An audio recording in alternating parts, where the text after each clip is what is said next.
Imagine this. Your bank balance has dropped to zero, your secret data has been wiped out from servers, stock prices are going crazy, trains aren't running because the control rooms don't work, airports are not operating because their computers have been knocked out, you can't drive anywhere because the traffic lights are stuck on red, there's no internet because power routers have been destabilized. Within a matter of hours, your entire country plunges into chaos and you don't even know who's behind it. This is not the story of a movie or a possibility in the distant future. This could happen today in real life. The question is, how are we going to stop it?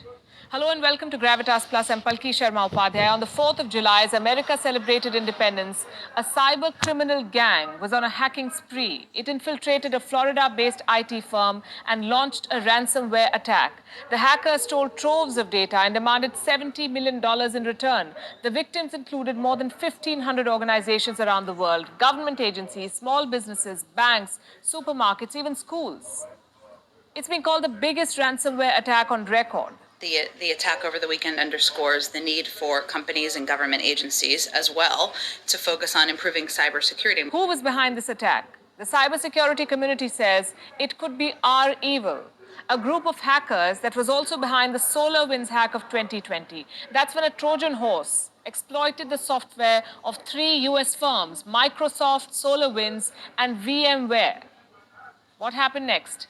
It stole the data of some of the biggest organizations in the world: NASA, NATO, the European Parliament, the British government, the US Treasury Department, the US Telecom Department, and the Department of Commerce.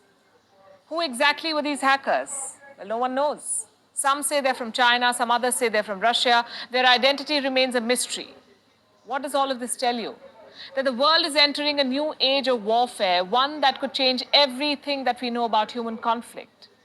They call it cyber warfare. A cyber war is a war fought through computers. It doesn't involve armies. It doesn't have clear rules. It progresses at a very fast pace. A cyber war can be fought in various ways: economic, social, cultural, military. 90% of cyber attacks are economic in nature, targeting banks. North Korea has been at it for a while now. It apparently has a team dedicated to robbing banks, the Beagle Boys. Since 2015, they've stolen from at least 30 countries. In 2016, they stole $81 million from the Bank of Bangladesh. In 2018, they stole 805 million rupees from India's Cosmos Bank, based in Pune.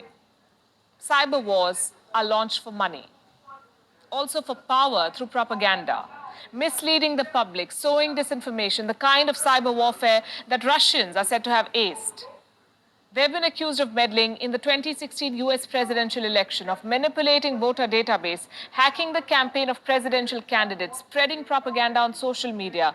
Most of these are still accusations. The Russian president says he's still waiting for America to provide evidence.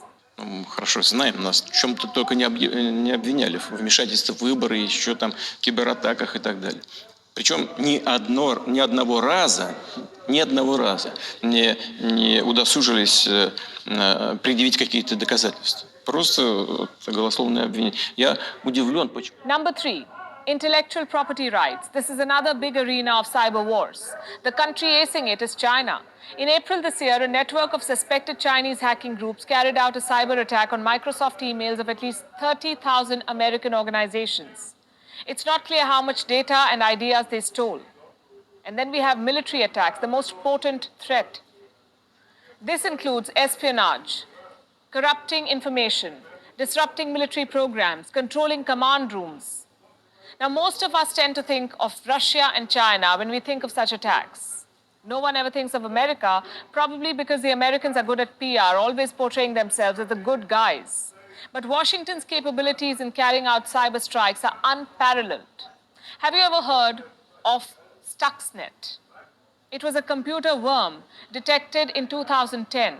This worm almost crippled Iran's nuclear program. It was a marksman's job.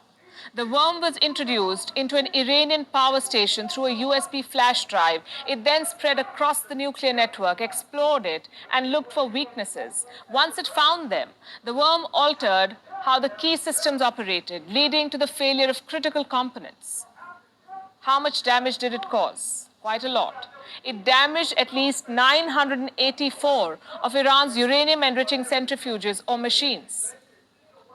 By current estimates, this has led to a 30% decrease in Iran's uranium enrichment efficiency.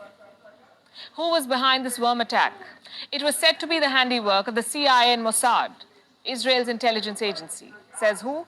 Iran and Edward Snowden. It gets more interesting. Let me show you some images. They're from places that you may have never heard of. This is Flying Dales in England's North York Moors. It's an Air Force station that has no planes at all. This building that you see, they call it the Pyramid. It's actually a giant radar. There's something similar miles away in Alaska, an Air Force base, again with no airplanes.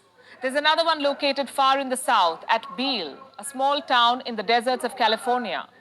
One in Cape Cod, Massachusetts, an empty Air Force base hidden in the forests. And yet another one in the frozen north of Greenland, an Air Force base that has no airplanes or forces. What exactly are these installations? They're all part of America's early warning system, radars built to detect attacks on America and its allies. They can stop incoming nuclear missiles with the help of dedicated satellites in space. You can call it the nervous system of American defense. In January 2020, after the death of Iranian General Qasem Soleimani, Iran launched a dozen missiles at US military bases in Iraq, a dozen missiles, and yet the damage was minimal. The US Space Force confirmed that it was this system which helped them counter the attack. The system worked as intended. But given the technological advancements in today's world, imagine if this system were to be hacked. It's going to be a nightmare scenario. Not only will it leave America's defense infrastructure blind, it might push the entire world into chaos. According to America's latest nuclear posture review, which is basically an instruction manual of its weapons, these radars are so crucial that if they get attacked, America would respond by using nuclear weapons. And this is the reality of cyber warfare, where one cyber intrusion can set off a terrifying chain of events, where one escalation can evolve into something apocalyptic. The warnings of such doomsday scenarios have been there for quite some time. In 2013, Iranian hackers infiltrated the control system of a dam near New York City. The investigators described the hack as just the tip of the iceberg. They said the next target was a much larger dam in Oregon. Then in December 2015, the world witnessed its first power outage due to a cyber attack. Hackers compromised the systems of 3 energy companies in Ukraine, leaving 230,000 people without electricity for 6 hours. In May 2021, there was a cyber attack on America's largest pipeline system, the Colonial Pipeline. It forced the company to shut down operations and freeze its systems. It took 3 days to restore the pipeline, driving gas prices to their highest level in 3 years. These are all indications. The age of cyber warfare is upon us. It's wide-ranging, cheap, and anonymous, and that makes it hard to combat.